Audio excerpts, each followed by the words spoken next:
जब वो भूखा आदमी आता है तो वो एक एक कण उसका अच्छी तरह से एंजॉय करता है। आज निखिल जी आए हुए हैं दादी की रसोई में। जी जी तो मैं मजाक में कई बार कहता हूँ मैंने अंग्रेज फेल करे हैं। अंग्रेज कहते थे ना, बेगर्स हैज नो चॉइस, जी we give choice to everyone. सबको चॉइस दे रहे हैं। जी तो जी। अंग्रेजों को फेल करना था इसलिए करा ये काम। आज हम आए हुए हैं दादी की रसोई में, जैसा कि आप अंकल को देख रहे हैं कि सब सर्व करते हुए, और यहाँ पे सलाद भी मिलती है और बहुत सारे लोग सिर्फ 5 रुपए में अनलिमिटेड खाने के लिए यहाँ पे आते हैं। बहुत ही प्यारा लहंगा और वेट भी मेरे ख्याल से ये 8 से 10 किलो का होगा। ये साथ में है। आपको कोई पसंद आई कि नहीं? जय हिंद दोस्तों। जैसा कि आप मेरे चैनल के बारे में जानते हैं, मैं मुख्यतः वैसा ही वीडियो कंटेंट बनाती हूँ जो देश हित में कार्य करते हैं। तो आज उसी देश हित के क्रम में हमारे साथ जुड़े हुए हैं अनूप जी, जो दादी की रसोई चलाते हैं। तो आइए उनसे कुछ बातें करते हैं। तो मेरा यही पहला सवाल है आपसे कि आप पहली बार ये सोच कहाँ से आपकी आई हुई थी कि आप दादी की रसोई स्टार्ट करें, और ये प्रेरणा आपको क्यों मिली थी, किस लिए मिली हुई थी? 21 अगस्त 2015 से हम लोगों ने शुरुआत करी थी। एक्चुअली मेरी मदर की इच्छा थी थोड़ी सी कि मेरे हिस्से का खाना किसी गरीब को खिला दिया करो, मैं आजकल कम खाती हूँ। तो बच्चे बोले दादी की इच्छा है पापा, दादी की रसोई शुरू कर देते हैं। इससे पहले मेरे फादर जो है वो फ्रीडम फाइटर थे, तो उनका बड़ा इंस्पिरेशन रहा। कभी भी कुछ ऐसा काम होता तो कहते हैं कि बेटा तुम जाओ ये सोशल वर्क करो। तो सोशल वर्क में जो जो आप सोशल वर्क सोच सकते हैं वो सारे हम लोगों ने करे हुए हैं। पॉलीथीन का ये जो आजकल देख रहे हैं, हमने 2007 में शुरू करा था। नो फ्यूल डे के नाम से हम लोगों ने ऑड इवेंट जो दिल्ली में अब चल रहा है, हमने 2009 में करा था ये काम। फिर मैं यहाँ केमिस्ट एसोसिएशन का अध्यक्ष हूँ, तो हर साल हम लोग 600-700 कंबल मिल के बांटते हैं सबको। यहाँ पोस्टमार्टम हाउस में डेड बॉडी सड़ी गली पड़ी रहती थी, तो वहाँ पे डीप फ्रीजर हम लोगों ने दिया, एक जनरेटर लगवाया, एक एसी लगवाया डेड बॉडीज के लिए। बिहार में जब बाढ़ आई थी तो पूर्णिया के आगे एक जगह है बनबनकी करके, तो वहाँ मैं खुद गया था बांटने के लिए। जी जी। उत्तराखंड में जब हुआ था 16 तारीख की रात में, 20 तारीख में हम यहाँ से कैश लेके चले गए थे, क्योंकि ट्रक जो है ऋषिकेश के ऊपर नहीं जा रहे थे। तो इस तरह के सोशल काम बहुत पहले से करते आ रहे हैं हम लोग। उसी कड़ी के अंदर एक ये दादी की रसोई भी शुरू करा। तो शुरुआत हमारा ये था कि एक 5 स्टार क्वालिटी का खाना देना, बहुत अच्छी क्वालिटी का जो हम लोग खाते हैं वो जरूरतमंदों को दिया जाए। और फिर हमने कहा था एक जगह निश्चित कर दिया है। जो कई बार ऐसा होता है कि आज हमने यहाँ बांटा, आज हमने वहां बांटा, तो भूखे को तो पता ही नहीं होता ना कि कौन आएगा नहीं आएगा। एक जगह निश्चित कर दी कि जिसको भूख लगी है वो आए, प्यासा कुएं के पास जाए, कुआं प्यासे के पास क्यों जाए। मैं इसके सख्त खिलाफ रहता हूँ। तो और जब वो भूखा आदमी आता है तो वो एक एक कण उसका अच्छी तरह से एंजॉय करता है। तो इसी कड़ी के अंदर ये शुरू करा था, तो लोग जुड़ते चले गए। फिर इसमें रसगुल्ला भी आ गया, पेड़ा भी आ गया, फ्रूट्स भी आ गए, रोटी भी आ गई, बच्चों के लिए मंच है, फ्रूटी है, बहुत सारी चीज़ें हैं इसके अंदर। और अब ये रेस्टोरेंट बना दिया हमने गर्मियों के लिए। ये देखिए पूरा बना है, एसी लगा है, टीवी लगा है, म्यूजिक सिस्टम है। जी जी तो गर्मियों में लोग अंदर बैठ के खाएंगे। जी और चिल्ड पानी के लिए हमने 80 लीटर का वाटर कूलर लगवा दिया है। जी जी। बाहर अपना थर्मस रखे हुए, मास्क रखे हुए हैं, और इसके अंदर रूह अफ़ज़ा वगैरह भी देते हैं हम लोग गर्मियों में सबको। और मास्क जो है हमारा पूरा, जब से ये कोरोना आया, फ्री दे रहे हैं हम लोग सबको। शुरुआत से आज तक कोई भी है यहाँ से फ्री मास्क ले जाते हैं, बाहर रखे हुए हैं। तो जो जो प्रयास है वो इस तरह का एक मंच दे दिया है, लोग जुड़ते चले जा रहे हैं और काम आगे बढ़ता चला जा रहा है। जी जी। अंकल, एक और सवाल है कि आज के मतलब जो नई पीढ़ी है वो बहुत जल्दी अपने लाइफ से फ्रस्ट्रेटेड हो जाती है, और आप लाइफ के इस एज में इतने एनर्जी के साथ ये काम करते हैं, तो ये एनर्जी आप लाते कहाँ से है? और दूसरी चीज़ है कि आप मतलब जो फ्रस्ट्रेटेड हो चुके हैं लाइफ से, उनको आप, उन युवाओं को आप क्या संदेश देना चाहते हैं? तो इसकी कोई, मैं हर एक से कहता हूँ, मैंने हर इंटरव्यू में यही कहा है कि आज के यूथ को या किसी को भी अपनी सेटिस्फेक्शन लिमिट जरूर फिक्स कर लेनी चाहिए। फ्रस्ट्रेट तो मैं भी हो सकता हूँ, यार मेरे को मर्सिडीज नहीं है, छोटी सी गाड़ी चला रहा हूँ मैं, मेरे को इसी बात पे फ्रस्ट्रेशन आ जाएगी। तो मैं जिस चीज को लेके खुश हूँ, तो मैं एंजॉइंग माई लाइफ। आपकी उम्र में या यूथ में था तो बहुत मेहनत करता था, तब मेरे पास भी फ्रस्ट्रेशन रहती थी कि यार मकान बनाना है, दुकान बनानी है, बच्चे भी सेट करने हैं, जी जी इतनी दिक्कतें समझोगे तो दिक्कत है, नहीं समझोगे तो नहीं है। जी जी। आप अपने नीचे वालों को देखो कि 50 करोड़ जनता आपके नीचे है, आप ऊपर वाले को क्यों देख रहे हो? मैं तो कभी भी नहीं देखता। मुझे ऊपर वाले की दुआ से केबीसी में भी जाने का मौका मिला, राष्ट्रपति जी से भी मिलने का मौका मिला, सबने बुलाया। लेकिन वहां जाके बड़ा अच्छा लगा कि उन लोगों ने जब हमारे कार्य की सराहना करी तो एक लगा कि एक कंधे पे बोझ आ गया कि हमें इससे और अच्छा करना है। तो आप इसे फ्रस्ट्रेशन में ना लें, क्योंकि जब मैंने दादी की रसोई शुरू करी थी तो मेरा कोई खाना बनाने का काम तो है नहीं। जी जी। तो फ्रस्ट्रेशन तो मुझे भी आ सकती थी कि यार ये नहीं हो रहा, वो नहीं हो रहा।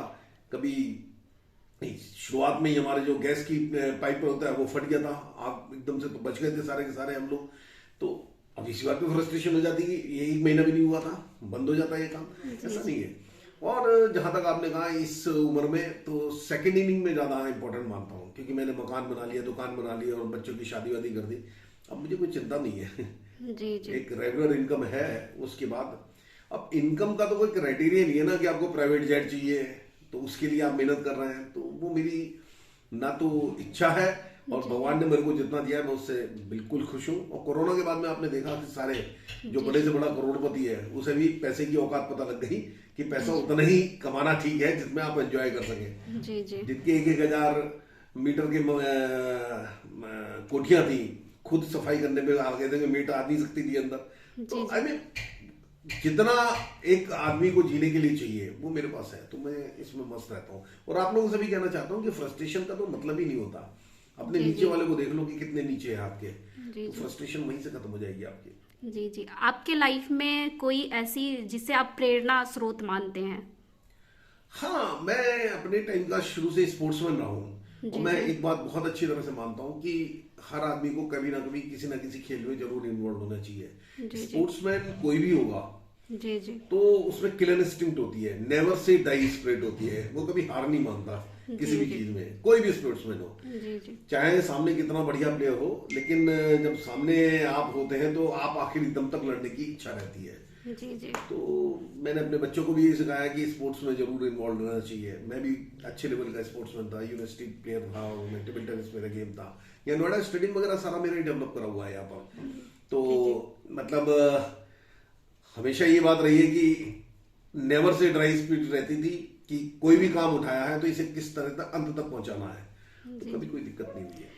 जी जी। जैसा कि आप शादी में भी जो नीचे मतलब गरीब जिनके पास सक्षम नहीं है वो शादी के लहंगे के लिए आप उन्हें भी वो अवेलेबल करवाते हैं। मैं नहीं, एक्चुअली क्या है कि आप जैसे लोग ये जिनकी शादी, उनका शादी का लहंगा कुर्ता मेरे पास है, हम दोबारा पहनना नहीं है, उन्होंने दे दिया। जैसे ही हमारा फेसबुक वगैरह पे अपलोड करा हम लोगों ने, जी जी। जिसकी शादियां हो रखी थी सबके घर में थे। मेरे पास 25-30 लहंगे कुर्ते हैं, शेरवानी है, सैंडल्स हैं, बहुत अच्छा अच्छा सामान है।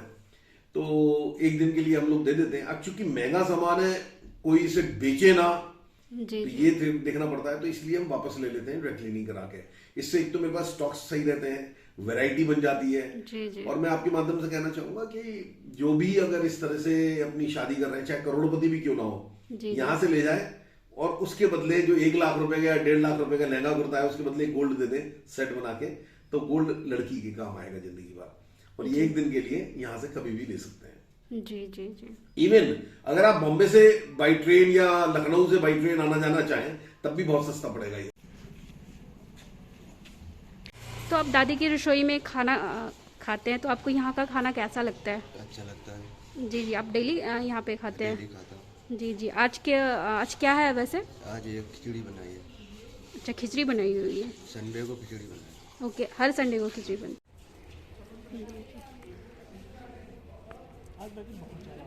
तो आज खिचड़ी स्पेशल है आई थिंक संडे को।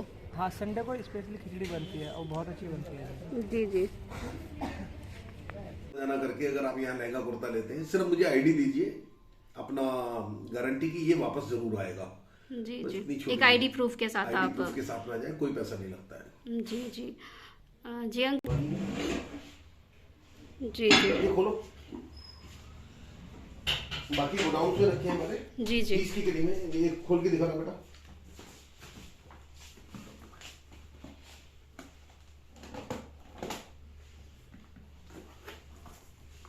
जी जी। निकाल दे। ये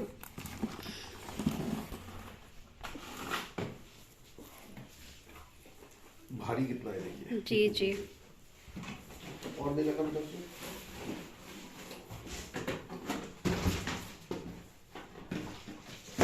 माधव जी पकड़िए।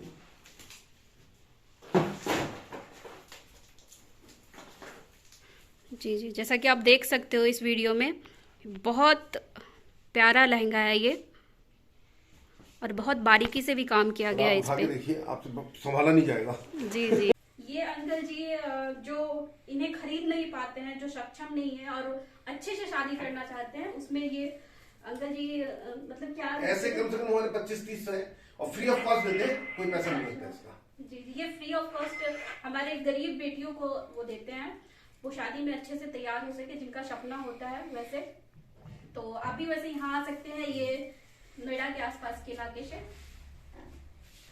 बाकी भी बहुत अच्छे अच्छे कपड़े हैं इनका, और भी हैं ये शेरवानी वगैरह, मेल के भी होते हैं ये।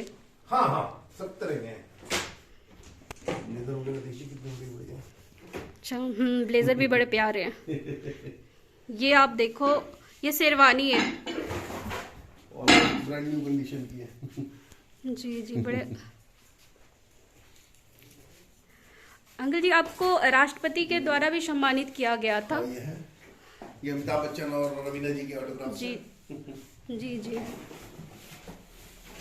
ये सब राष्ट्रपति जी का। जी जी।